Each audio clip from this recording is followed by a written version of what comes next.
Би било мудро ако вака непартиски предлози станат пракса. Дел од експертите и академската фела позитивно гледаат на изборот на председателката Силјановска-Давкова за нови членови на судски совет. Откако таа вчера и официјално до собранието ги предложи адвокатката Сузана Јошевска-Анастасовска и универзитетската професорка Арлинда Кадри-Шахиновиќ, како најистакнати за двете места во судскиот совет, што треба да ги пополни председателот на државата.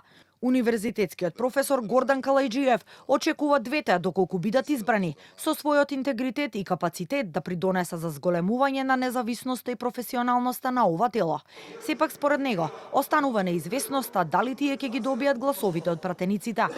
Морам да признам дека сум пријатно изненаден од предлогот на председателката и мислам дека пошироката јавност веќе ја познава од телевизиските и слични настапи адвокатката Сузана Јошевска. Арлинда не е толку можеби позната, но е добро позната во академските кругови и она што изненадувачки е дека двете се практично непартиски кадри. Токму она што ни треба да членови на едно вакво професионално тело, кои дават гаранции и со својот капацитет и со својот интегритет.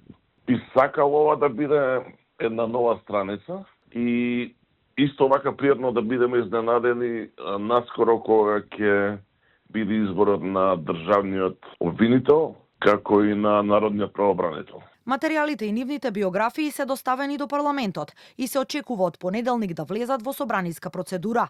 Сузана Јошевска-Анастасовска е адвокатка со над 22 години професионално искуство, особено во кривични предмети. Таа моментално е актуелна како адвокат на еден од обвинетите во судскиот процес за трагедијата во Кочани. Арлинда Кадри-Шахиновиќ пак е професорка со долгогодишна академска кариера и предава на ФОН и на МИТ универзитетот. Таа е и член на Генералното собрание на СОС Детско село. Ангажирана е и како правен експерт во ФФМ, а беше дел од првата комисија за помилување на Силјановска-Давкова, кои си поднесоа колективна оставка. Предлозите од председателката следуваат откако на крајот на декември беше усвоен новиот закон за судски совет, кој е дел од реформската агенда и согласно препораките од ЕУ. Со него се заострени критериумите за поимот истакнат правник, правилата за дисциплинската одговорност за членовите и за судиите, како и поголема транспарентност во работата на советот. Пред да биде усвоен новиот закон, владачкото мнозинство во собранието за нов член го предложи Ајбан Кадриу, дипломиран правник со положен правосуден испит, кој моментално работи како полициски инспектор во Тетово, но неговиот избор се уште е на чекање во собранието. Доколку биде избран, Кадриу треба да го замени досегашниот член Селим Адеми, позиција која е резервирана за етничките заедници, кои се над 20% во државата. Двете места што се пополнуваат на предлог од шефот на државата беа испразнети откако завршија мандатите на Весна Дамева и Милјазин Мустафа.